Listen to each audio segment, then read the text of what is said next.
10 seconds and then hit us up.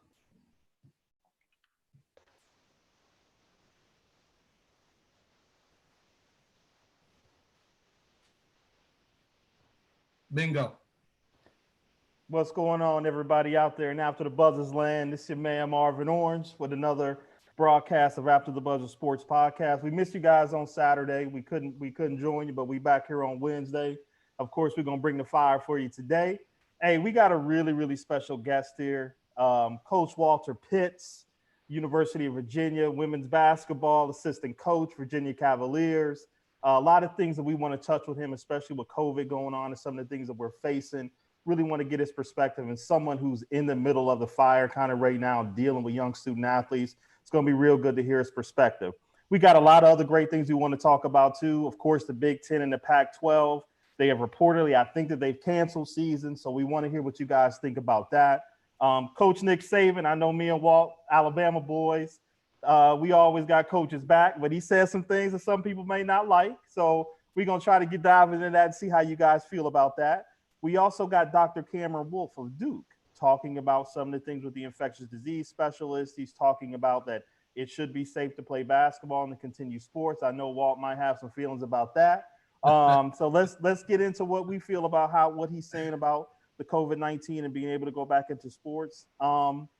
We also got some of the college football players, Trevor Lawrence, Justin Fields. They all kind of met over the weekend and they expressed how much they wanted to play this college football season. I kind of know where they're coming from, but would love to get your perspective on how you guys feel about them feeling about playing football this season.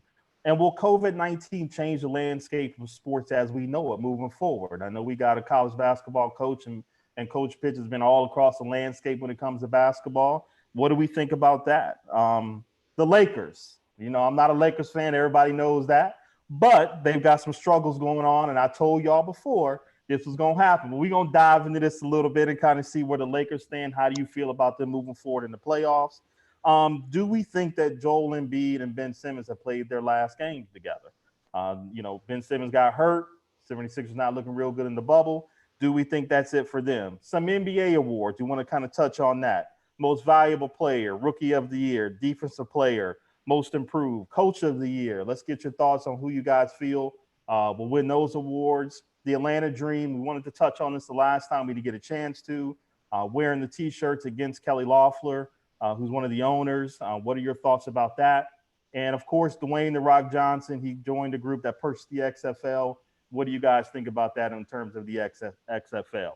So hit us up, YouTube, subscribe, Twitter, Facebook, call in, tell us what you think, 803-570-5031. We're going to kick this off. I want to start with Coach Pitts. Coach, I appreciate you taking the time to join us, man. Man, anything for you, Orange. Anything for you. Just for transparency, everybody know me and Coach Pitts were teammates at the University of Alabama. I'm gonna give you guys a little story. That's a dog y'all looking at right there on the screen. I think you won Defensive Player of the Year 2 years in a row, if I'm not mistaken, back in the day. He had the pleasure of guarding some of the best players in the SEC back in the day. And Walt's about 6'3", but he could guard them all the way up to 7 foot. Tenacious. But he's been a lot of different places. I know you've been at you were with Mike Davis at what was that, Texas Southern, I want to say. UNC Greensboro women's basketball. I know you were in the G League for a little while. You did some things. So he's been all over college basketball, some professional. So I want to get his perspective. So, Coach, we're going to start where you are right now. I want to know first, before we get into this COVID thing, how did it happen with you getting to Virginia, coaching with Tina Thompson, probably one of the best, if you say her name, we all know one of the best to ever do it. How did that whole relationship form, and how did you get to Virginia? Well, it started back in Houston, just living in Houston, kind of in the same circle with McDyess, Nick Van Exel, Jane Post, all those guys. We are kind of ran in the same circles. So when she got into the business, a little bit after I got into the business, and she was at Texas as an associate head coach for 3 years, and then she was going to get this job here. Well, I saw her out on the road. She didn't know I was, coaching. Yeah. Saw me out coaching and stuff like that, and we just, caught back up with each other. And she had a position came open. She reached out. Good. Well, sometimes that's all it takes, just right? like that, Yeah. All right, so I'm gonna dive into it first. I know you had some opinions about this with COVID-19 and what's going on. You dealing with young student athletes now.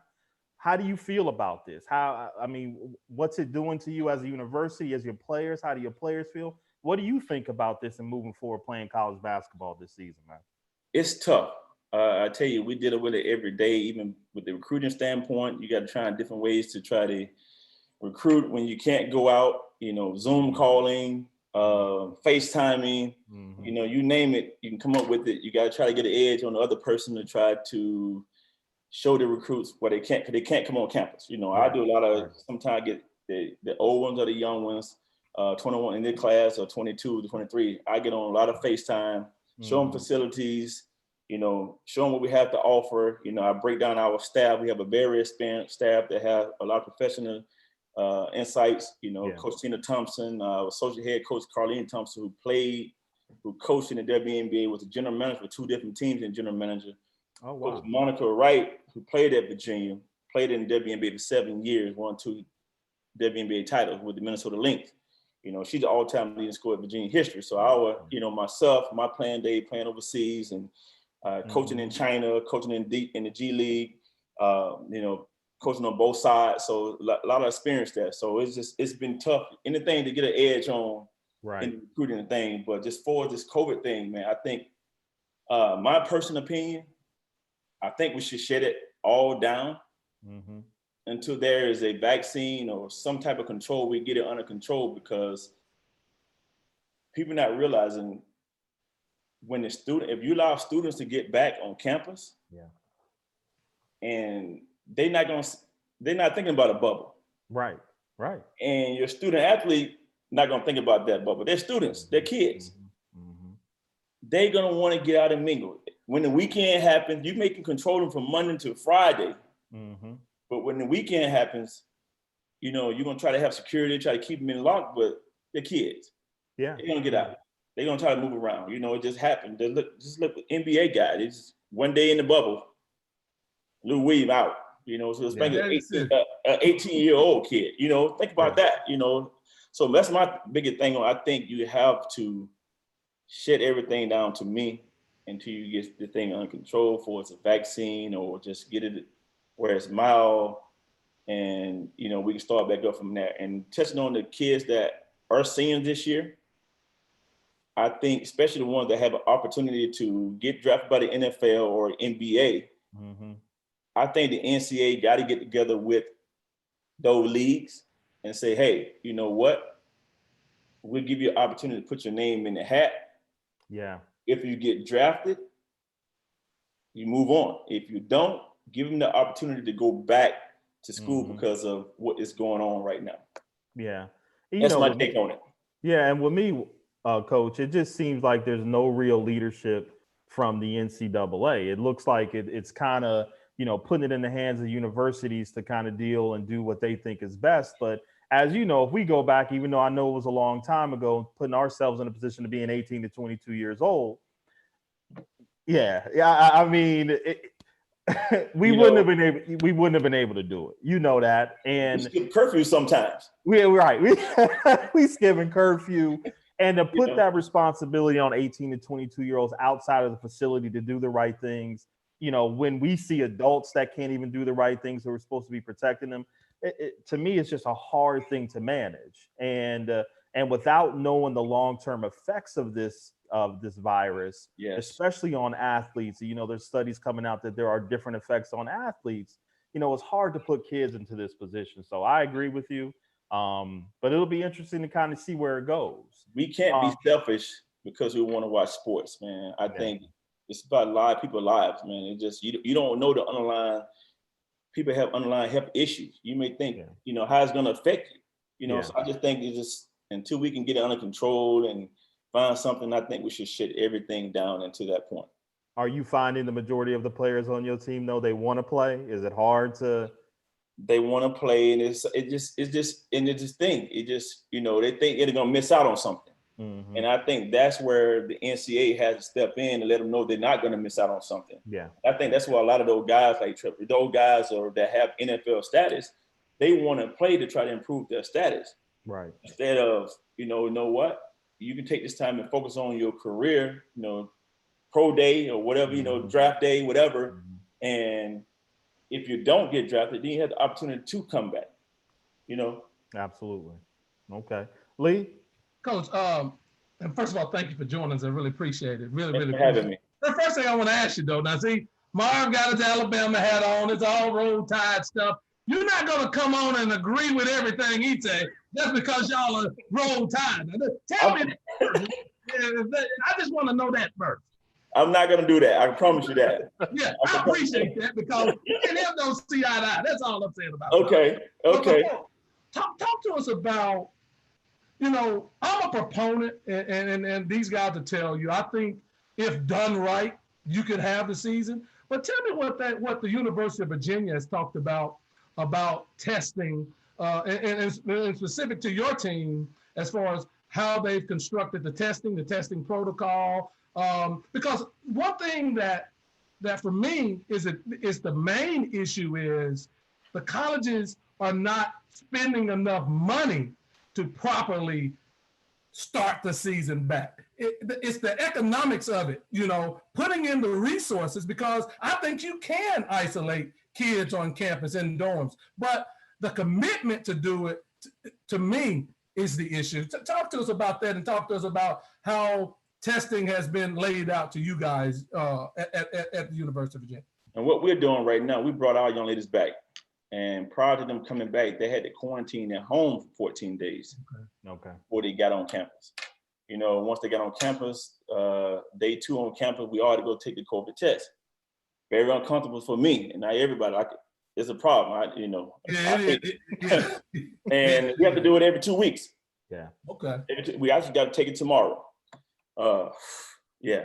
But now we have our young ladies in a bubble, and in that bubble, they have certain procedures to go through for us, eating their meal. The meals are prepared for them.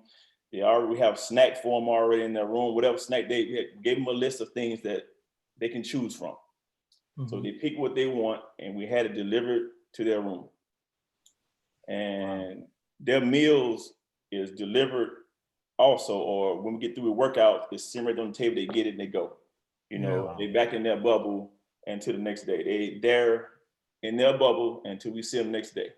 Yeah, but Coach, see, and you said y'all test every 2 weeks. See, for me, if you're going to have a season, see, that testing has to be more often, first of all, because now you're in a bubble, so that's different because there is an isolation aspect of it. What type of contact are they coming into with the outside world when they're in a bubble? Is it strictly isolation, or is other people who potentially could expose them are coming in? The only exposure they could get is they have to go to the grocery store or to the mall, anything like to get certain items or whatever they need to pick up. But for us, anything else, we are strictly telling them to stay inside, stay in the bubble. Unless you really have to, you can go. Again, you want to treat them like young adults, hope they do the right thing. And there's you go again. I think that's why we're in this situation where we're testing every 2 weeks. But then it come the weekend, the supervision. We have security, but when they still have the option to go in and out to get certain things, it's not really a tight bubble per se. Right. So we just hope they do the right thing, and that's why we testing every 2 weeks. And I agree with you. I think you should test often if you're gonna get this thing under control. And I also think that it has to be tighter because we have football team on one side in a bubble. Yeah. Women basketball in a bubble. You got men basketball in a bubble. But then once again, like I keep speaking on, when the weekend gets here, student body gets here. That's the issue gonna happen. That's what I was going to ask right now. The summer is cool. You can do this right now. But when the student body gets on campus, that's when your issue is gonna happen. Yeah. Raquel, go ahead. So, Coach, you've talked about testing every 2 weeks. I agree with Lee. We don't agree a lot, but I agree with Lee that testing should happen more, especially as everyone starts to come back on campus. I have two questions for you. From a psychological standpoint, how are they? Because they're almost like in prison a little. How are they psychologically? It's tough because the psyche on me is tough. So I can imagine them. Right. So we try to, that's one of the reasons why we don't put the restraints on them. You know, hey, do the right thing. You know, you baby, if you need to go to the mall, get something, go get it. You know, come right back. Stop, don't engage with people. Because if you didn't, it's tough because I was here, I didn't leave when the whole COVID thing happened. And I've been in my house by myself for months and just staring at the wall, doing the same thing. Like, it was like, I was starting to go crazy. It's like, seriously, like I had to like go get things to keep me occupied, like outside of work. I'm working from home, but it's like, you get to do the same thing over and over and over again. So it can be bearing on, so it can really mess with your psyche a little bit. Yeah. You know, so with them, that's why we are trying to not put the restraints on them, but do the right thing, you know.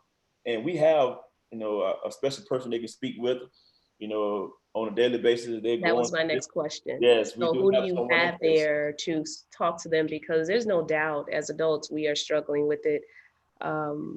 And being 18, 19, 20, it's almost unrealistic to ask them to stay in their room. It's almost inhumane, if you will, to say stay in your room. So from a psychological standpoint, it starts to affect your game too. And I think we are going to see that. I don't like the idea of it, but I feel like we're seeing it right now in the NBA bubble. It is, in my opinion, it has affected a lot of the players. So it'd be interesting That to was see. LeBron's excuse, Raquel. Stop it. You know, I didn't even see it. I'm on the campaign trail, so I haven't watched any basketball this Okay, week. I'll give you an update later. That was an excuse by LeBron. Okay. Don't come here talking about you're just adjusting to the no. Give me a break. Well, to be honest with you, there's going to be an adjustment. Yeah, she's LeBron There's fan. going to be an adjustment. You can't change how you live from, you know, February until now and say it's not going to be an adjustment. It's adjustment for everyone. So the NBA players aren't going to be exempt for that. They do have an adjustment, just like you and I have had to adjust. You just told me you were going crazy. So whether Lee wants to go in circles about that, the world has had to adjust. So the NBA is not exempt from that. On you. So he can be foolish sometimes. Excuse him and his bedside manner. But okay, I'm glad you said that. And I think it is important for you guys to have Doc on campus with them so that they can have an outlet, because some of them will need to talk through some things. And what we often don't talk about is the mental health issues in college. We don't even address it.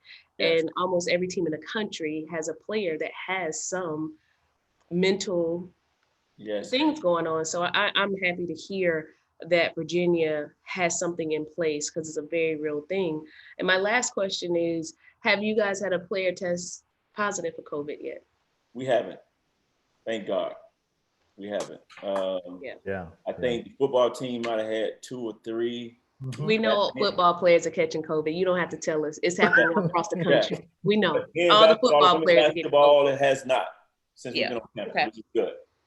Perfect. Is it kind of a wait and see type thing, because you are able to kind of control a little bit right now with them being in a bubble? Is it kind of a more wait and see once the student population is back, you know, and everybody's kind of on campus to see really how you guys can control this? Is it kind of you guys kind of waiting and seeing, or is it, you know, what are your thoughts about that? Because, you know, when the student population comes back, the dynamics completely change. It's going to change. Go ahead. No, go ahead, Walt. We're in that wait and see mode right now because there's a lot of uncertainty out there. Yeah. I think if the SEC and the Big 12 and the old conference cancel football, you're going to probably see online study also. Yeah. You're going to probably see online study also. Yeah. With us, right now, no non-conference. Right now, they're talking about just strictly a conference, and we start in January, so that could be affected. It just depends on. I have a friend that's a nurse, and they said that the spike is going to grow even worse in the flu season. Mm-hmm. So you're talking about the COVID and the flu together is going to be a problem. Yeah, and that's the height of basketball season. I mean, that is, that's what you're talking about. So, yeah, I mean, this is just uncertain times. It's just, it's unprecedented what we're seeing. But I like the question Raquel asked, because I'm thinking, putting myself back into being 18 to 22 years old and thinking about if we had to deal with this, man, we would have went crazy. There's no way, I'm serious. and one of us would have caught it. So Oh, no doubt. No question. No question. It's been tough for me. I'm telling you, man, I went and bought an Instant Pot, a crock pot. I've been all over here trying all type of recipes, cooking. I've been all over the place. So you don't learn. At least something good came out of you. Learn how to cook. I learned how to cook. Yeah, my cooking skill done went up. Hey, Coach. So first of all, I commend you because y'all doing something right if no one is tested positive, and I commend the team on that. The biggest issue for me is, as Marv said, when the students come back, right? Because that's a disaster waiting to happen. Two questions. One is, have there been any talk? So y'all are going to come back on campus for in-person classes, correct? Right now, they're talking about bringing the students back, and some of the classes that are small, like change the days of the week. The professor can have people in class, and then the rest is online. So probably Tuesday and Thursday for the smaller classes. Right. They'll probably get to go to class, and the larger class days or whatever it may be, they're going to be online. So you have that option, or may have the option to do either or. I just know they're talking about a lot of different scenarios, which, I don't think it's just going to happen. The best thing to me is just have online. Yeah. Really, that's my personal opinion. Have they said anything about only virtual classes for your athletic program at all? Is that an option? Because let me say this: the reason I asked that question, because I always deal with the economics of college sports. I'm a college administrator, and how the way college presidents look at their model, the college amateurism model, is on showcase right now, right? And so if you isolate athletes, then you almost are saying they're professionals making money, employees per se, of the college. Raquel, I am kind of smart sometimes. I don't fool that. So my question to you, I like this. My question to you is, has that even been talked about? Isolating them in their dorms, because they're going to offer a virtual option anyway, and allowing them to go virtual and not letting them mingle with the student population at large. Has that even been discussed at all? That was the first thing they were speaking on, is going virtual, and that was it. So I think once the spike had come a little bit, and then they opened up the doors again about bringing everyone back, and they've been leaning toward that now and changing different things about that scenario, about like having certain people in class certain different days, and now they're stuck in something now, because now a lot of people have been prepared to come back. Yeah. You got people done went in, which is going to be another thing. You got students and parents that went in, purchase apartments. Yeah. Rental. Yeah. Thinking they was coming back. Yeah. So now they tell my daughter son they can't come back. We're gonna do it online. Well, those people not tripping. They gonna want you to pay that lease. Yeah. Exactly right. Yeah. They gonna want you to pay that lease. Nobody's thinking about nothing like that. Yeah.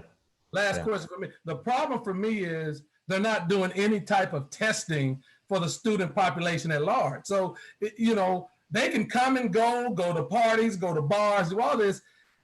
In my opinion, you can't allow, if you want to have season, football, basketball, whatever, you can't even allow them to come in contact. You can isolate a team. You can isolate a football team. If all the football teams are isolated and they're tested, they can play, because you can eliminate those that test positive. But the moment you let them get in contact with the student body at large, it's over. It's over. And so that's the part that I hope that the administrations are talking about, because that's real. But I also know the model, the amateurism status is more important than anything to those colleges. Yeah. And the only way I think that can happen. You can't really say that, but I know.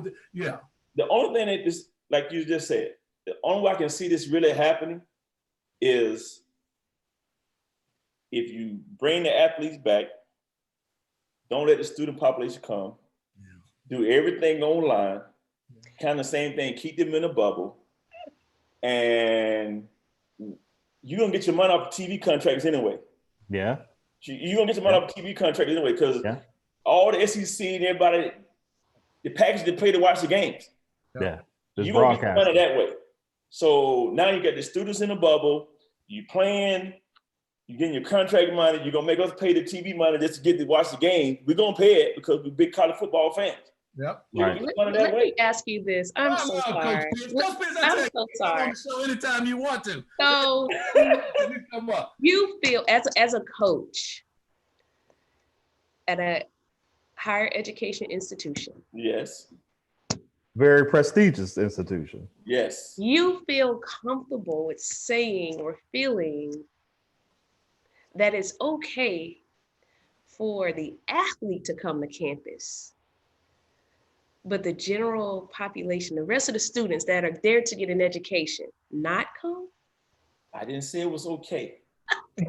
All I was doing was giving you a scenario of what could work. Of the only way it can work. I'm not gonna bite your head off this time. Yeah. I'm not gonna bite your head off this time. I'm gonna wait, because you're gonna come back. I got a good feeling you're gonna come back, and I'm gonna bite your head off the next time. But we know, we agree, because I know Coach can't say it, but that is the only way this can work. And if you do it that way on a college campus, there goes amateurism. All that stuff is out the window. That NCAA model that they've been making monies off the backs of players for years and years and years is out the window. Because now you are admitting that players they're not students, they are athletes and they're employees. Yeah. So that is the only way this can work. But we all know why they bringing students back. Right. I know Coach can't do this, but we all know why. So you got you covered, Coach. But got you covered. To me, that's why. To me, honestly, that's why the Big Ten and the Pac-10 jumped out there so quickly, man. And I know people are talking about the disease that'll come, and I get that. And Lord knows I'm not a demigod. I care about the kids. Leave out the kids, just like Martin. You just want to see sports more. I get it. Well, I know that it can be done if done right. But like Marv just said, the model of amateurism is more important to these college presidents and chancellors than anything. Because think about it. They're making six figures. The coaches are making six, so that model trumps everything. And so when you saw the Pac-10 players demanding this, and all of the players were, and I know you're dealing with this on your campus, Coach. These people players are socially now in tune with what's going on. That's going to affect the bottom line in the model. And these people have done anything to keep what they got going on. And I know, Coach, you can just nod. You ain't got to say nothing. Well, Coach, let me ask you, we've been talking about COVID and all this stuff. Tell us about your team. What are the expectations for this year? Give me your outlook. Tell me who I need to look out for, because I'm now a Virginia Cavalier fan. So tell me what we can expect this year if we see a college basketball season. Man, you're going to expect a young team that's grimy, going to get out there. We are very young. We 7 sophomores and 12 freshmen, and one more coming in. So just that whole growth process, we're in the rebuilding stage, but they grimy though. Okay. So they're gonna get after you, and they're gonna play you to the end. So that's one thing I love about them. Like in practice, they go hard. I don't know one way, Marvin. You know that. I know. I said I know they're gonna be grimy if you got your hands on the defense. So I already know that. Be grimy for sure. So very good. I'm looking forward to this. If we do have the conference season, and that's another thing. The NCAA just again, they spoke on fall sport. There's no more. They're not gonna have a championship. Yeah. But no sports. That's another reason why play it. Yeah. What's the purpose of it? Yeah. If you're not gonna have the bowl championship games, or you're not gonna have champions, you're not, what's the purpose of like really getting back into this thing if you already announced that you have said that in the fall sports there's not gonna be a champion? Yeah. That TV money. That's all they want, that money that goes along with TV, radio, and all that. That's what this is about. It's not. It's about the colleges continue to have that money coming in to support everything that goes on. I saw a stat today, Coach, that in the Power 5 conferences, football revenue support 60% of their operating income. Can you believe that? That's why they want this, especially football. But that's why they want this, and they don't care anything about no bowl games. You don't make that much money in bowl games. But that TV contract and them radio contracts and that attendance, that's big time money. So, Coach, do you think? And that is my last one. Do you think that the season in itself? I know you want it to happen, and I know y'all are preparing for it to happen, but I don't feel, even if they say yes, what's going to change with COVID? I don't think they're going to, even if they have a vaccine in, let's say, January, they're talking about January. I don't know if you will be able to vaccinate your players by January, February, or March. And I don't suggest you go first. We cannot take that vaccine first. We need to wait for 6 months before we inject any of our people with that vaccine. That's right. There's Sister Soldier coming out again. I agree with her. No test dummies. No test dummies. Healthcare professionals are going to take it first. They're not going to have them drop dead, Raquel. But I get it. I get what you're saying. We need to give it to all the doctors that created it first. I agree. Okay. I hear them. Here come the conspiracy theories. But what do you think about that? Because you're not going to be able to get it to them. So I know you want it to happen, and let's say this, and you're preparing, but what do you think? I mean, I'll say this. I don't want you to say you don't believe it's going to happen. What has to happen if y'all going to have a season? Let me put it to you that way. I think something has to be in place by November in order to have something by January. Yeah. It has to be in place by November. If it's not in place by November, then I don't think we're going to have a season. Yeah. All right. Well, listen, Coach, we're about to hit 2 football subjects. I want you to stay on for these 2. Please, you got time to stay on for these 2? Oh, yes, I do. Okay, because a lot of people don't know that he might have been a better football player than he was basketball. He was a damn good basketball player. Okay. But I think he played quarterback. He ran a triple option. I think did he play safety? Safety. Yeah. He was a damn great football player. So let's touch on these 2 real quick before I let you go, because I know you have other things to do. So we know the Big Ten and the Pac-12 have decided to cancel their seasons, right? Mm-hmm. What do we think about the decision for the 2 of these conferences to say, we done? We're not doing fall sports. How y'all feel about this? And we're gonna let Raquel start first, because I know she got some thoughts about it. Coach, I want you to chime in too. Okay. And then we got to hit Nick Saban before you go. Please hit Nick Saban before you go. I need both of y'all to hit Nick Saban. If you don't do anything, hit Nick Saban. Okay. Raquel. So we've been very vocal about this, Coach, for probably the last 2 months, in all honesty. And I've been of the opinion that the kids shouldn't play this season. I agree with you 100%. For the kids to have the opportunity to go forward and play at the next level, professional sports, we allow them to go, but we give those seniors another season at the college level to do what they need to do to get on that, to have one more chance to get on that professional field. So for me, I think it's the right thing to do. It has been proven repetitively at this point that football players in college are catching COVID more so than any other athlete right now. The numbers show it. We cannot protect them. We've also shown that. And to some of the coaches' point, yes, they can get COVID at home. Yes, they could get COVID, in any other situation. But as parents and adults and coaches, I don't think it's okay for us to put them in harm's way for the benefit of seeing a sport. Do I want to see football? Absolutely. I'm so tired of watching Frozen 2 with my daughter. It's tough. Yes. I want to see a football season. I want a basketball season, but not at the risk of the kids. And if the NCAA can step up and say, you know what, we'll let the kids move forward that can, but for the kids that can't, we'll give them another season. We'll give them another senior season, and then it's all fair. Let's skip football season so that we can keep them safe and healthy. Yes. Listen, there's. I'm gonna take this another. Let me take this another way, and of course I want to see, because we all, former athletes. Of course I want to see the football season, but for the Big Ten and the Pac-12, this was all about liability, right?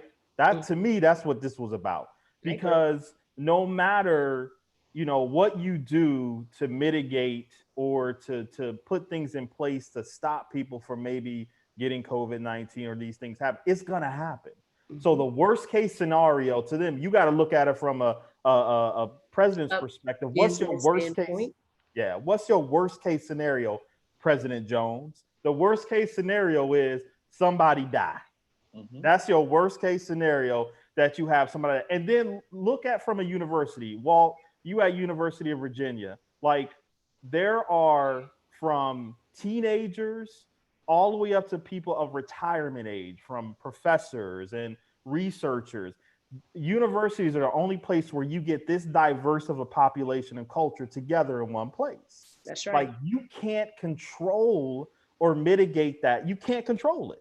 So for presidents, I can't, that's too much liability for me to deal with. Now, a lot of these schools are a little bit cash strapped, and I want to bring up another point in a second.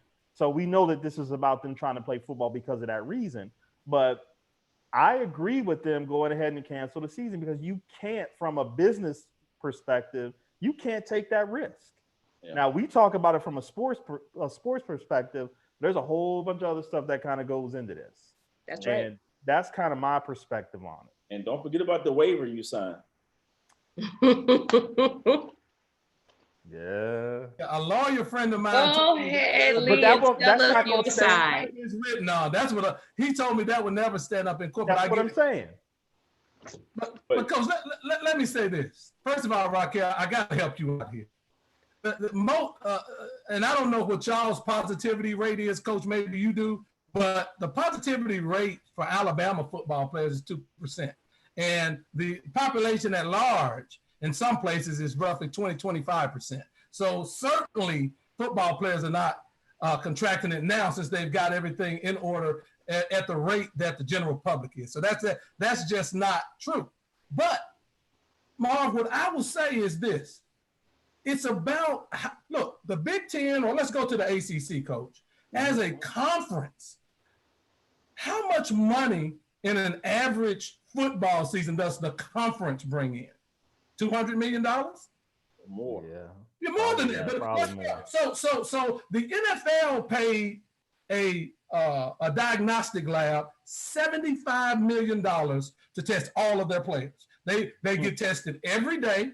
They get their temperature checked, they get their blood checked. So they have a protocol that says that every NFL player, they're going to be tested. And if you watched Hard Knocks last night, it showed the Chargers and the Rams going through that testing. What I would say is, if the conference wanted to pony up that type of money to all the conferences, especially the Power Fives, to test their players similar to the NFL, meaning you get a test every day, and those that test positive are quarantined and isolated, you can play tiddlywinks if you wanted to, because those that are positive will be pulled out.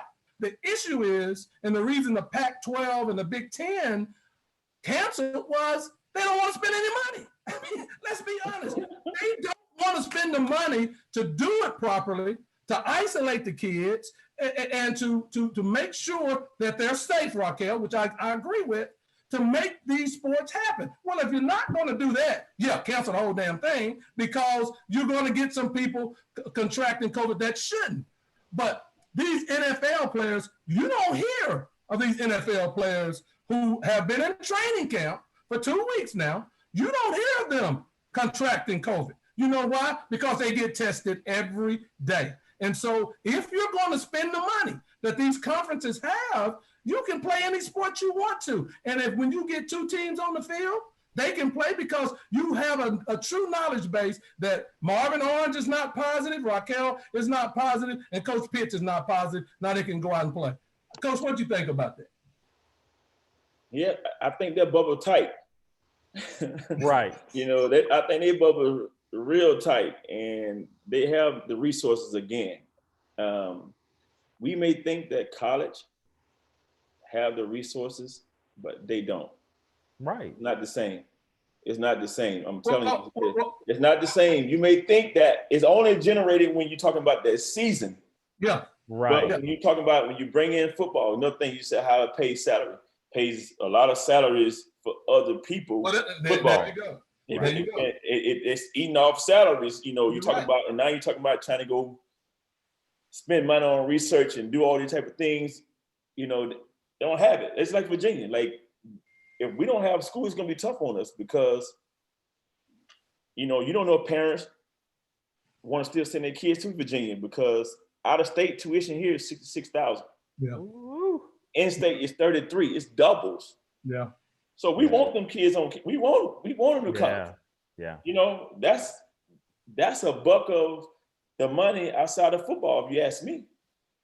Can you pay for testing for ACC has how many schools, coach? 12? 12? That's what I 16? 15. 50, okay. Oh, wow. Can you, as a conference, with all the money that each school in that conference make, pool enough money, and let's just stick to football right now, to pay an outside firm to test roughly 1,500 players, let's say 2,000 people, because you have the coaches. Can you come up with enough money to do that? My only thing I say, and I'm like Raquel, I have a son. If it's not going to be safe, I don't want you to play.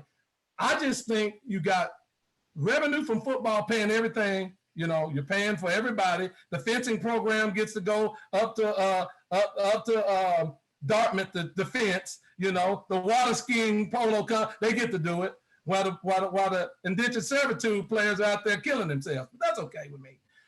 That's all I'm saying. At the end of the day, the economics of this drives everything, in my opinion. And if you don't want to spend the money, colleges don't play. We'll see if the SEC, the ACC, and the Big 12 are willing to spend the money. If they are, they're going to do it. If not, we won't have a season. That's my lesson. You know what, Lee? Spend the money. Some of the conferences don't have the money. You know, as much as I mean, like ACC basketball, ACC football. I don't ever have to see ACC football. You got the national champions. You know, you take Clemson out. No, LSU the national champions. SEC West. I'm sorry. Then you take Clemson out, and then what? So the truth of the matter is, I don't think some of the conferences have the money to test every day. I think the SEC does, right? We know the money that comes in. We're right here in South Carolina, but I don't think they all have the money.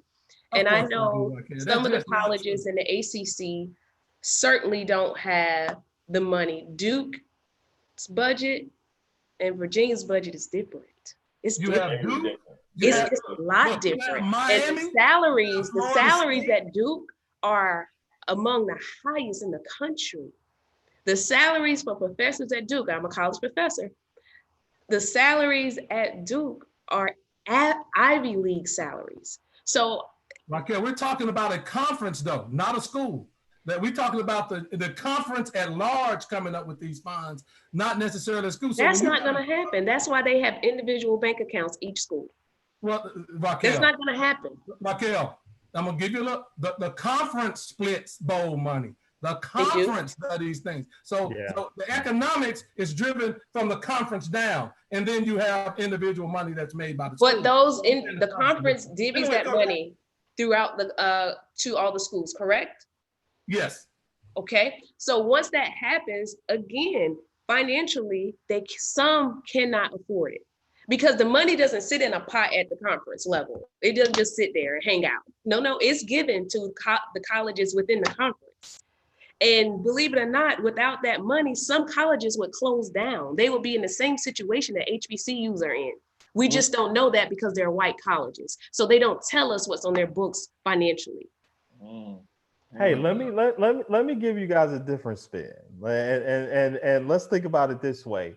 Do you think that politics are involved in this? What? Yes. Listen. So think about this. If you take the Big Ten, you take Ohio State, you know, you got Chicago, You got Michigan. You got somebody. The only school in the Big Ten that was fighting to continue to play was Nebraska, and one other school that's definitely Penn State. conservative. I think Penn State. Yeah, and Penn State. Well, Ohio Definitely- State wanted to play as well, though. Well, but and then if you go out to the Pac-12 and you got UCLA and you got the schools in Seattle and you got USC, a lot of left-leaning. They shut this down, and the only two schools in the Pac-12, Arizona, Utah, that pushed to want to play. All the rest of them, they shut this down quick. And what are we left with? All the conservative-leaning states. We got Alabama. We got the ACC. I mean, like, is there something to that? In terms of, is this political more so than anything? I mean, maybe we're looking at this the wrong way. It's election year. And I can promise you this. No House representative, no senator, no congressman wants to deal with a kid dying during this campaign trail, period. Because no matter how it goes, it will reflect negative. Just how it is. We know especially that, for the Democratic Party. We know that. But today, Coach, and help me out here, Coach, has help him, Coach. He crying for you now. No, I'm just asking. Help him, Coach. Because, hey, I can't help him, Coach. This. I'm not there with the athletes. Coach is there. Has anybody on y'all's campus or anybody in the conference that you know of, from an athletic perspective, gotten severely ill with COVID yet? Not that I know of. Yet. Now, don't get me wrong. It could happen. It can happen. Oh, it can definitely happen. And also, when I'm taking out the garbage a little later, a car can swerve over and just run me flat over. But it can happen. But what I'm saying is, when these things start to happen, you adjust to that. If somebody passes out, and we don't want anybody to die, but we certainly want to make sure that their health, that it's safety and their health is good, but it's not happening. That's all I would say. Because I'd like to get your opinion on that. It's tough because we're wearing masks all the time. Like, it's hard to breathe in them things. I can imagine what football players are gonna do. I seen somebody's helmet. It's got a full. Can't breathe in that thing. It's like hot. Yeah. That's gonna be another issue. Talking about heart attack. Something can, like a stroke or something. Like, let me tell you something. It can be very dangerous. Talking about putting that full shield over your helmet and not being able to breathe like that. Thing that's gonna be enough air coming up, and that power, man. I don't know. It's gonna be tough. Mom, get to your boy. Let's go. Let's hear what St. Nick said. Let me see if y'all gonna toe the family line. Let me see it. Come on, let's see it here. If y'all gonna toe the family line. I mean, we know what St. Nick said. He said players were safer being being at the football program, being with him, than they are being at home or out doing whatever else. Okay, how we feel about what St. Nick said? Coach, I'm gonna let you go first. So, going to put out. How do you feel about that? I think St. Nick is absolutely correct. I think absolutely correct is because himself, he's a very disciplinary person. Mm-hmm. So he's gonna keep his kids on lock. I can't speak to nobody other program. Right. I know at Alabama. We know. And I know the way things are running down there. It's like a machine. Yeah. And he's gonna have things in place. Yeah. And I can truly say Alabama will be ready to play football and be prepared to play football more than any other team or any other conference. Like, Alabama will be ready to go because he's gonna have his thing, this fine line. Like it. Yeah. That I don't have to worry about. Yeah. They got your suite ready, Coach. Let's go tomorrow. They got your suite ready. Let's go tomorrow. Hey, that's not true. I'm just saying. We just know that facility is on lock. It's on lock. I've seen it even like doing. I'm gonna give you a quick story real quick. My first time I first got the Alabama football season, got there, man. We shared a dorm with football players. Mm-hmm. First home game, I'm laying there. We just got out of practice. I think got my window open, and I look out. I hear the cop cars coming. Boop, boop. Mm-hmm. They pull up to the dorm, and mind you, not the hotel they stay in is absolutely probably how far for Marvin from the dorm? I mean, a couple steps. I mean, it wasn't far. It's not far. It's not far. So I'm going outside, like, yeah, basketball season, we'll get escorted too. Yeah, dang, you gotta find your way to the airport. Man, it's to go on, to say this, they shut the whole hotel down. Wow. Right there on campus. And not only that, they shut the whole movie theater down. yeah. They leave from the dorm, get escorted all the way to the movie. They go check in. Mm-hmm. From there, they get escorted to the movie theater. Yep. Shut down. He got this theme or whatever he got going on. Yep. For that game, whatever they Yep. watching the movie. From there, they get escorted back to that deal. They have their steak and whatever they gonna do. They team stuff, and it's on completely locked. I mean, I know. Yeah. Down there, locked. And he had MJ talking to him yesterday via Zoom. I mean, come on, Nick can do whatever he want to do. But like Coach said, it's on complete lock. That program is completely controlled by him. The narrative, everything that happens, and every player and everybody that's part of it knows who runs things. And they not dare go against Nick, okay? But he does have a good point. His point is that I want to play the season to create value for my players, right?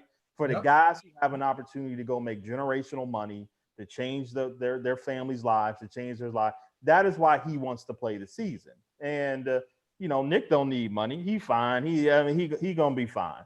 But his point in saying, why are we not talking about not having school? Okay, that should be the conversation. Why are we bringing kids back to school and acting like football is the only place that they're going to catch COVID-19? Why are we not having this conversation about bringing kids back to campus? Okay, that's where this needs to start, because football is fine. We're going to have this locked.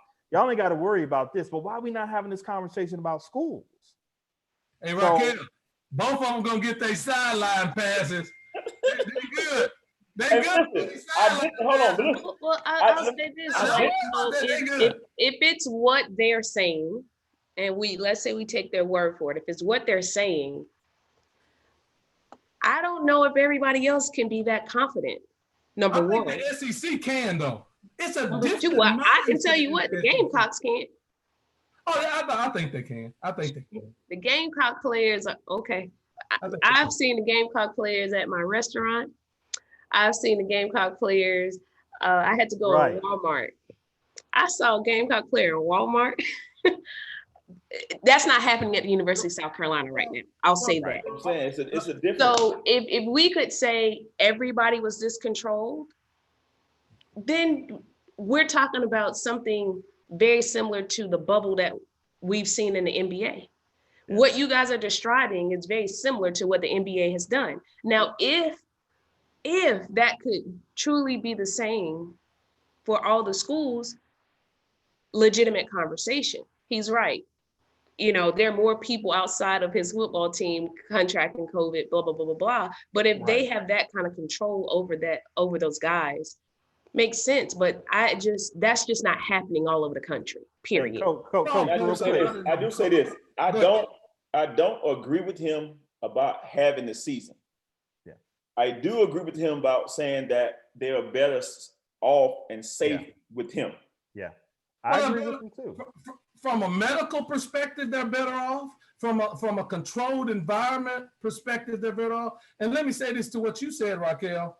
No football program is in a bubble. The key to it is that they can go, but you have to test them when they come back. See, it's a two-pronged thing here. You cannot, none of the football players are in a bubble. The NFL players go home, they stop and get food, they go to Walmart, but when they come back that next morning, that thermometer is right at their forehead, and they get swabbed. And that's the key to this thing. It goes hand in hand. But that's the thing that if we're going to play, and I'll be the first one to say I love football, I love basketball, I want them to play, but I certainly want them safe. And I think they can play safely, but they have to isolate.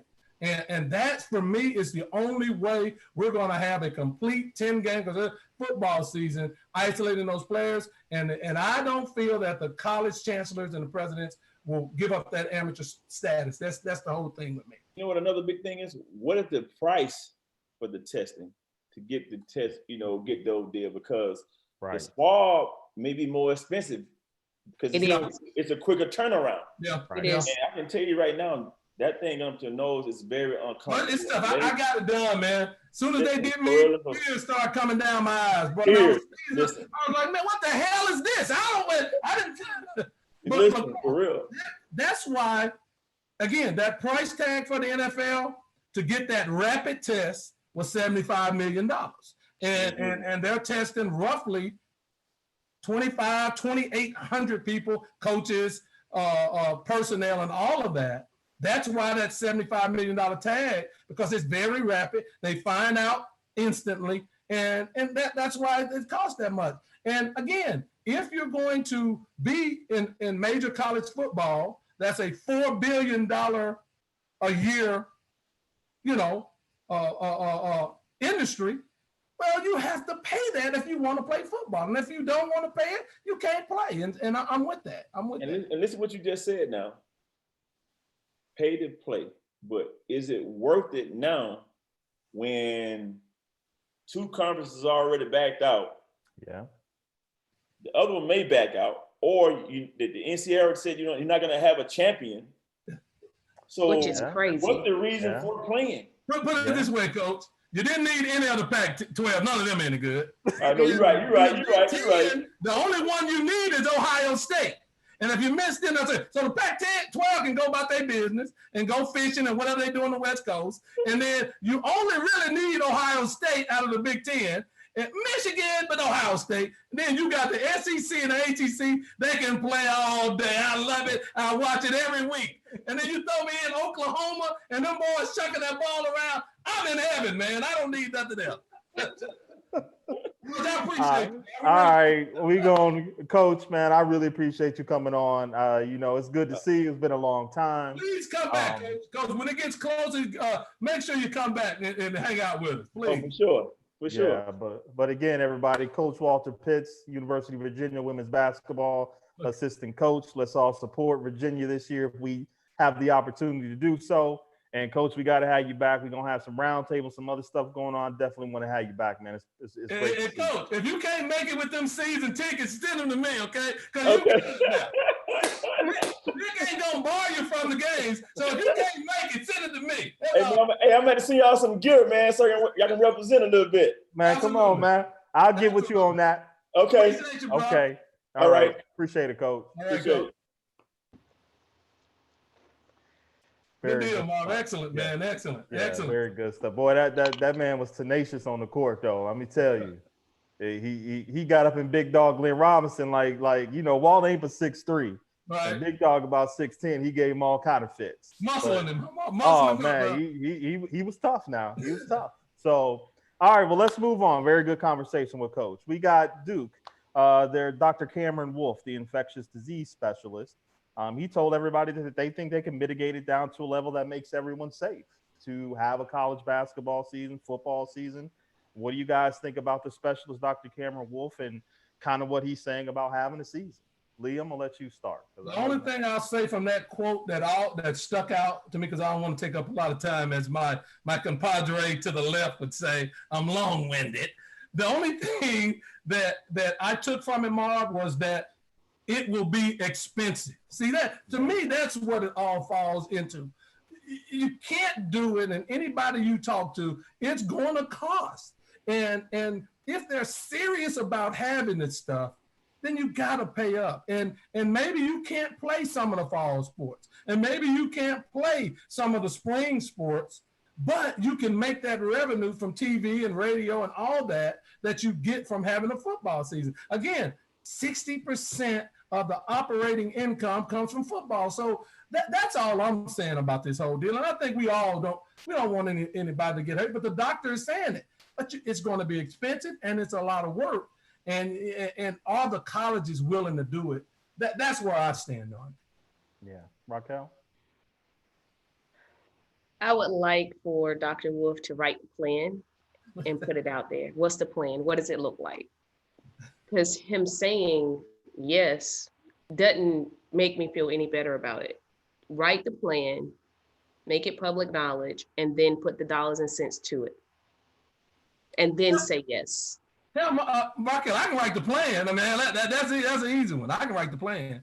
It's Yeah, not you're not going to have the chance to write the plan. So the doctor, I can write the plan. It's let easy. the doctor write the plan that he's so confident about. But when you make these type of comments to me, I think you make them and you have the plan to hand over and say, this is how we do it and this is how much it costs. Otherwise, I don't want to hear it. Cut it out. Stop talking. Who says he hadn't done that though? He should, when he made this comment and he was recorded and it was plastered all over sports news, he should have had a document to follow to say, this is how we're going to do it and this is how much it costs. Then it's valid. Well, I don't know if he shared it with the teams, but Raquel, you're a tough lady. That's all I can say. You're just a tough lady. But if my baby plan, don't talk to me until you show me those two things. Okay. So let's maybe look at this a little bit differently. I mean, I know he said what he said, but I mean, all indication about this, about COVID-19 coronavirus is it's not going anywhere, right? It's probably here to stay. That's right.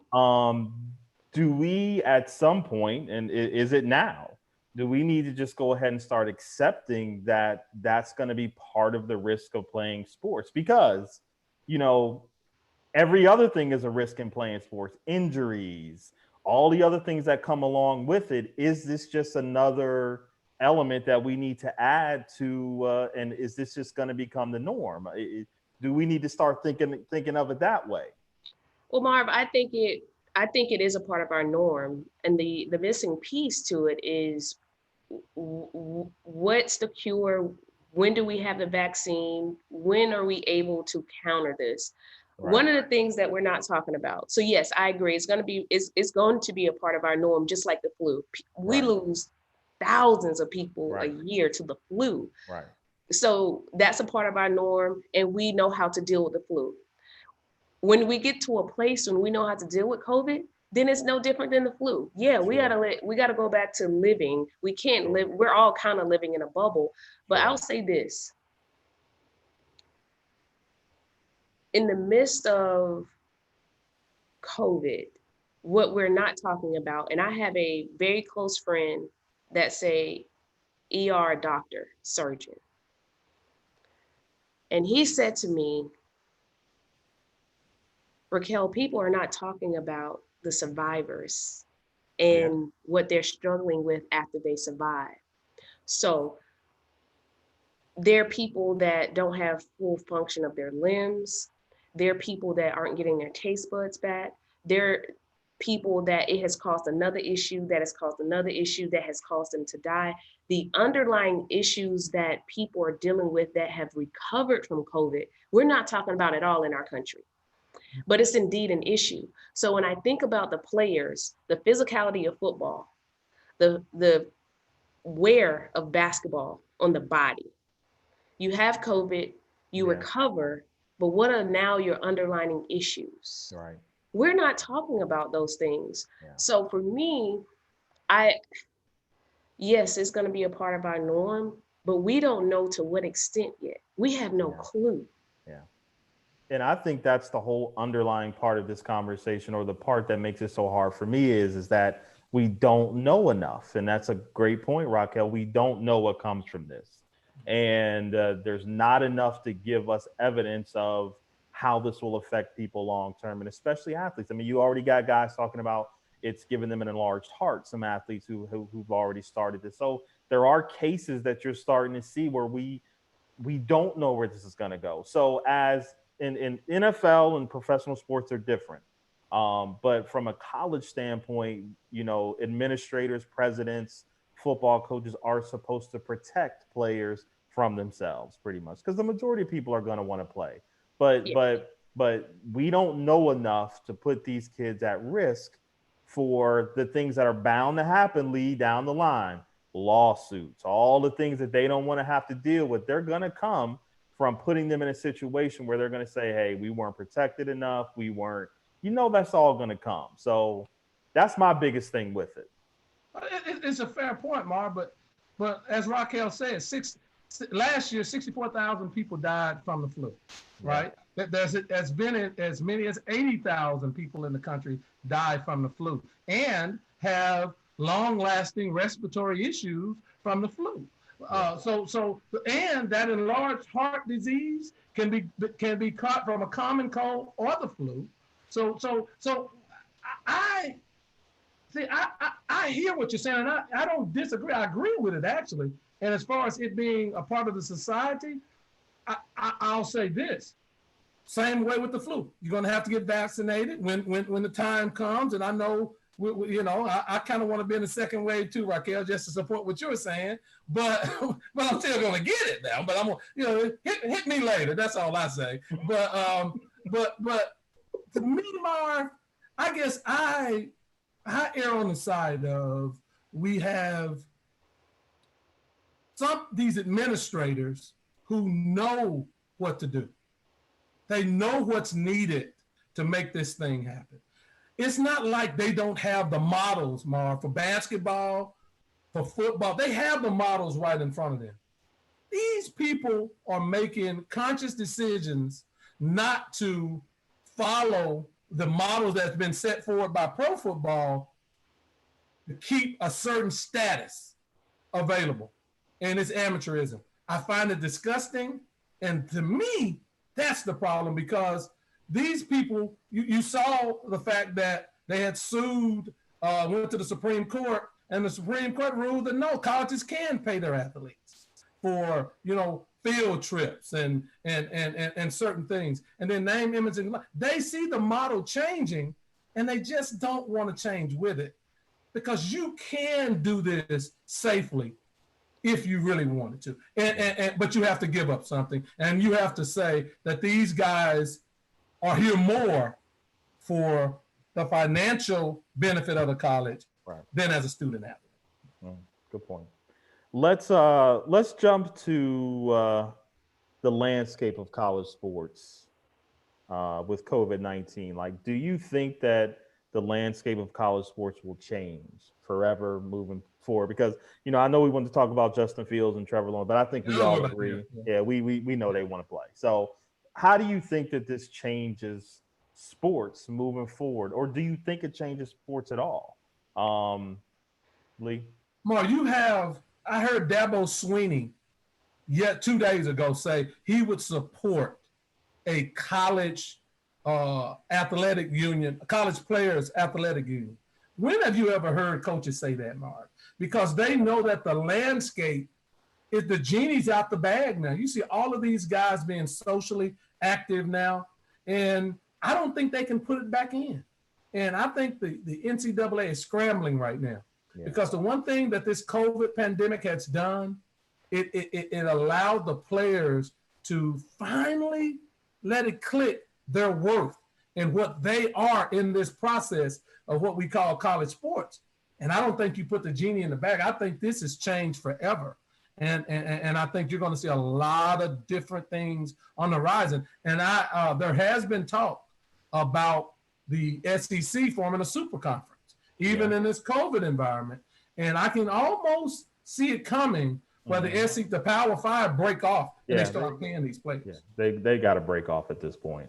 I mean, I think you can see it coming, but does it really change that much? Because there's really three main revenue streams when it comes to college sports, right?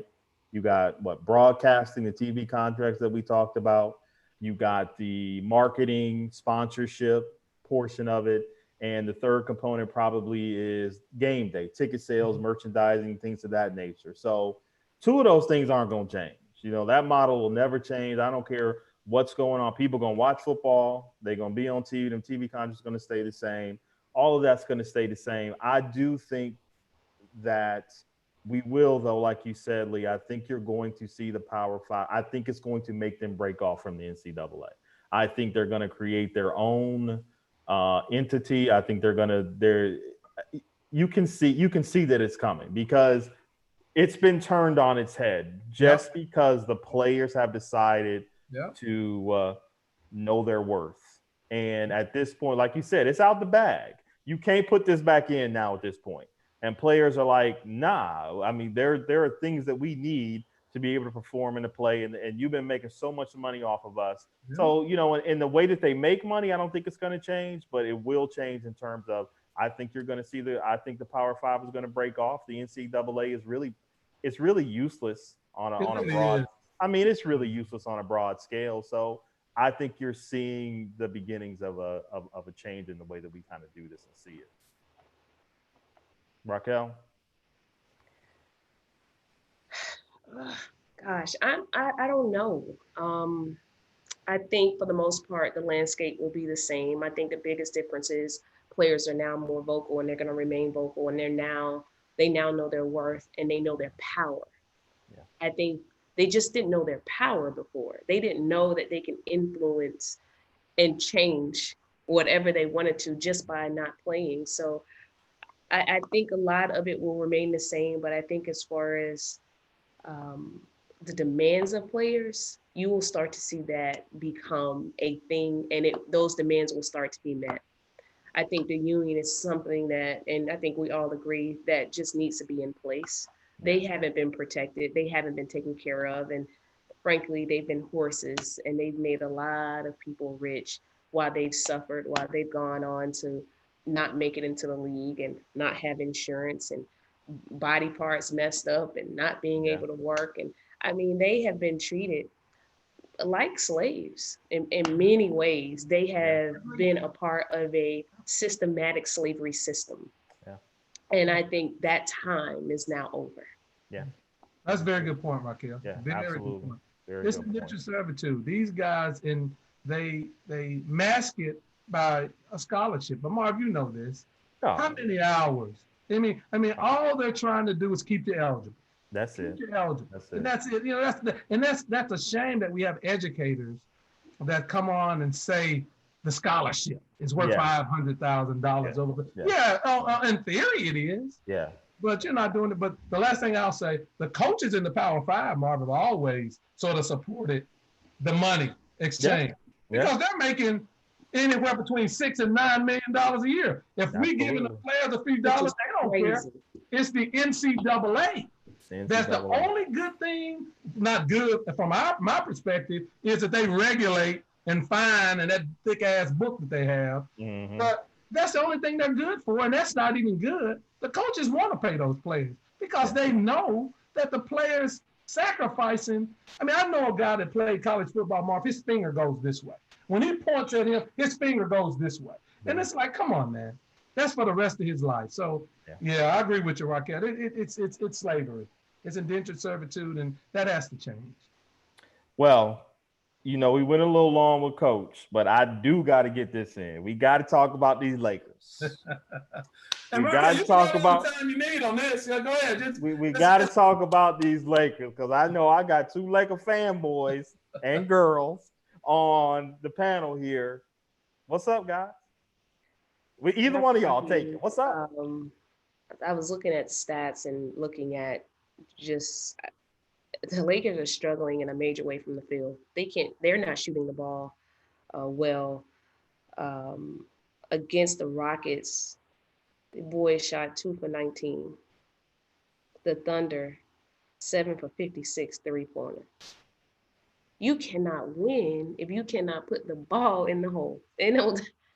I've honestly been disappointed in the play. I think there's just a few missing pieces. We started off talking about the missing pieces. I don't think we've seen a LeBron that's playoff focused yet. That's going to change drastically, no doubt about that. But he's going to need help. AD is going to need help. They have to get another score, no doubt about it. And you just to think shooting 2 for 19 and 7 from 56. I don't know if you can win without the 3 ball anymore. There was a time where I felt that you probably could win without the 3 ball, but that time has long passed. And if LeBron and AD are taking half of them, LeBron is more effective in the paint. He's more effective I think he's more effective not bringing the ball up every single time. That hurts the Lakers in a major way. And I think he would be better. They would spread the floor more if he got his, I was about to say a bad word, if he got in the post and on the wing, they could spread the floor more. So right now, I feel like when I'm watching the Lakers, they are so close. It's almost like they didn't go to practice. It's almost like they're not running the play. I saw one play where they were so discombobulated. I thought, did two people call a different play? I mean, the floor is not spread, fast break points. I mean, I think they had 13 fast break points the other night. That's unheard of in the NBA. 4 quarters of basketball and 13 points off a fast break. So right now, they're not playing good ball. It doesn't look good right now. I'm not necessarily in a position, or I feel like the Lakers can't win. But there's going to have to be some, we need a couple come to Jesus moments. I think they'll get past the first round. I think that second round is going to be the test. That first round going to be tough. That first round going to be tougher than the second round. I think it's going to be tough, but I think they'll get by. I think they're going to be, the first round is going to be tough, but I think they're going to get past the first round. The second round scares me more than anything because now you have more wear and tear.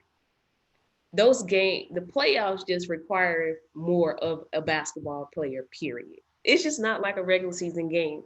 So I think you get to game 3 in round 2, and we're going to really see what they're made of. Look, let me go. I told y'all.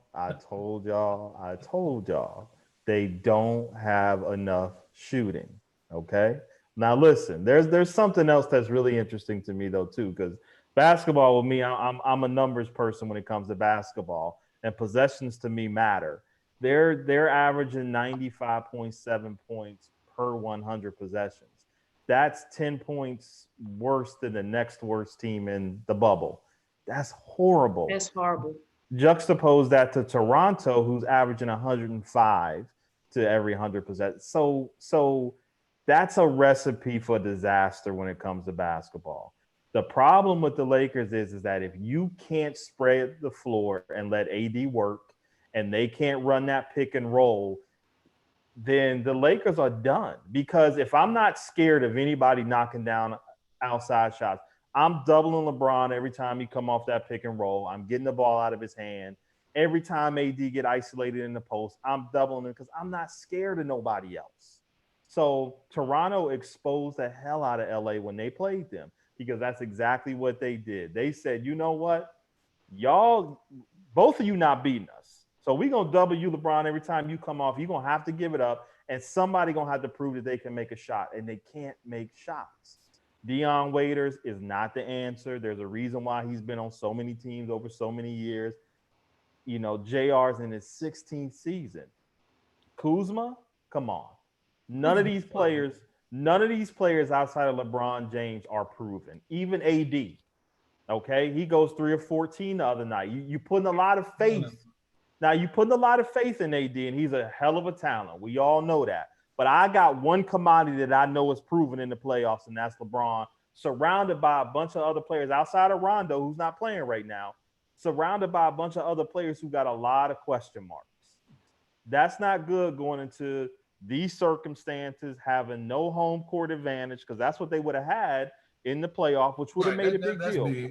That's big. Players typically play better at home, especially your role players. You know, you're trying to generate energy. It's a different environment. And if you have no shooters, man, that's a death sentence, especially in Raquel. You made a good point. You can't win without making threes in today's game. You cannot win if you can't shoot the rock. And they just doubling the hell out of LeBron. I've watched this 4-game losing streak. I've watched it. Everything is double. AD double, LeBron double, kicking it. Somebody make a shot. They not making shots. So I don't know how you going to all of a sudden find shooters. I just don't. So what you got, Lee? They really not. The only team that really beat them down was Toronto. The rest of the games have been close games in the bubble on this 4-game losing streak. But Mark, Now, AD gonna be there. I ain't worried about AD. AD gonna do his thing. Because Marv, you look at the Western Conference, who else do you trust? Do you trust Paul George? Nah, but I trust the pressure in that first round game that you just talked about with Portland. That's gonna be some heat. That's gonna be some heat because the bubble, in the bubble environment, Marvin, you know this, you know what I'm saying. The person that can score. I mean, you look at McCullough, Dame, and then Melo playing his butt off. Melo. Them guys can score. That's going to be a tough series for LA if they get the 8th spot. It's going to be an extremely tough. But I'll say this, Mark. Avery Bradley, people thought big loss. that Avery Bradley was shooting the three at almost 40%. His defense, Marv, was excellent on the ball. He's one of the best on-ball defenders in the NBA. There's no doubt about it. And he brought the ball up and took it off of LeBron. He's a huge, huge missing piece. And you're right, they haven't replaced that. Rondo's going to help, though, when they get back, because Rondo's going to make the offense more fluid. But the floor will be spread at that point, because right now they're too close. They're on top of each other. Another thing, Marv, and nobody is saying this, Frank Vogel is in over his head. Look, they don't have a consistent rotation at all. One week, Quinn Cook. Now, as hot as he was in that game 2 nights ago, Marv, why didn't he play the other night? You can't do that to a player. He can shoot the ball. He might be a little liability defensively, but like we've been saying, you need scoring. So he's in over his head. He doesn't have that type of experience. That's why Ty Lue should have been the coach, but that's another story. So all of these things are coming together. It's not good for the Lakers. But I'll say this. If I can get some consistency out of Kuzma each game, 14, 16 points, just give me that, we good. And I think the return of Rondo is going to be bigger than people think. Hopefully they can get out of that first series, Marv, and get Rondo back. But I'll say this, and I can't stress it enough. If it's Portland, you're not going to be able to take your eyes off of that series because of all these teams. Portland is the most dangerous team in all of these bubble things because they got the one man that, hell, he can 50 or 60, ain't nothing. And so that's going to be interesting. And what a lot of people aren't talking about with Portland too is they got size. They got size. You got Nurkic. They're big. You got the Collins kid. You got Whiteside. You got size on that team that they can throw at AD all game. They got 12, 15 fouls they can use on him. That's a scary matchup for the Lakers. It's dangerous, man. It's dangerous in that first round. And Raquel, if LeBron goes out in the first round, he might as well move out of the country because they're going to butcher him. They're going to butcher him. Oh, yeah. And I'm going to say this. They are. And Mark, what's going to hurt him is that's a 7-game series just looking at it. If they play Portland. Yeah. Can his stamina last that long when you go Portland and maybe Utah, Denver, and then the Clippers? That's tough. And then ultimately Milwaukee or Toronto waiting on him. Yeah. That's a gamut that's going to be hard for him to win the title. Yeah, absolutely. Well, guys, we ran a little bit over to some other topics we wanted to get to, but we kind of at that point right now.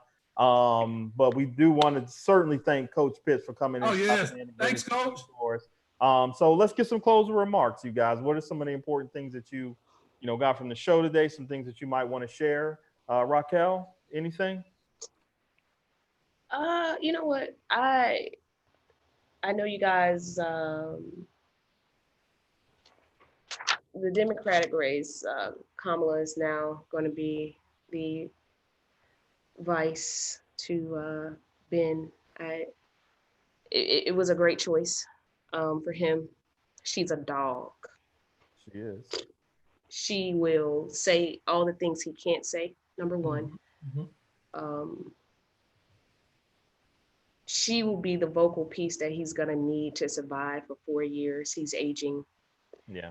But more importantly, for all that's going on in sports, college sports, when she gets her hands on it, you'll start to feel more of this movement of union. And I think that's going to be important to have support at that level Yeah.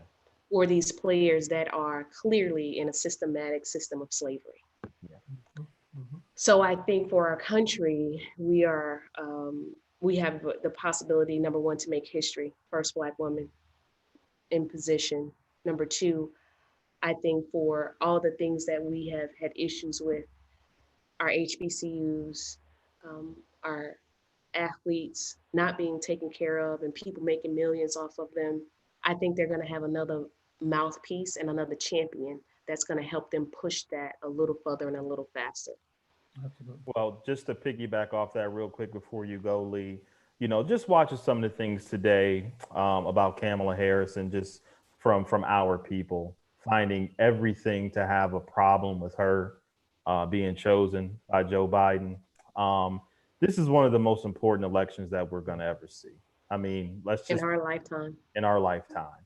And although I thought that Susan Rice was a better pick personally, that will never stop me from supporting this Right. ticket and supporting Kamala Harris and doing the things that I need to do so that we can change the direction of this country, change the direction of some of these policies, some of the things that are just have, I shouldn't say, but just have us behind the eight ball. So stop the divisiveness, stop trying to find everything to find wrong with her, and let's get behind her as a candidate in this ticket. Joe Biden's not perfect, but it's a whole hell of a lot better than what we got right now. Yeah. So get behind it. Let's support it. Let's get out and vote. And I just wanted to piggyback off that, Raquel, because I just saw a lot of it today, and it's just It's disheartening. It's disheartening. Mhm. It is. It is. Anybody that looks on the opposite side and say that that's better than this, they fools and they deserve whatever they get. That's all I say with that. That's ridiculous for any person of color, any poor person, right? Any person that has pre-existing conditions to say that the Republican ticket is better than the Democratic. That's pure ignorance. Last thing I'll say, I'm so excited about where the athlete is going, the college athlete, because I just think with all of this happening, and I always say things happen for a reason, in turmoil, God always wins out. That's my motto. And I think that this is going to be such an enlightening for college athletes that we'll see when your son, Raquel gets to that age and he's in college, and mine, they'll have a whole different outlook on what it means to be a college, a five-star player and going to college. Yeah. That's huge, because what has happened is, and you said it one week, that kids have missed out on generational wealth. Yep. Going into a system that literally pimps them while they play sports. And so hopefully in the next 5 years, you'll see that shift and it'll be more equitable in college sports. So I'm very optimistic about it. Absolutely. Well said. Well, guys, we got to the end of another episode. Very good show today. I enjoyed myself. Coach Pitts, thank you again for coming on and sharing your experience being at the University of Virginia women's basketball. We definitely got to support him this year if they have a season. But for Lee Jones, Raquel M.R. Thomas, I am Marvin Orange. Hit us up, Facebook, like us on YouTube, subscribe, all those good things that you guys need to do. Good to see you guys. We will see you on Saturday for another episode of After the Buzzer Sports Podcast. Until then, get behind Kamala Harris.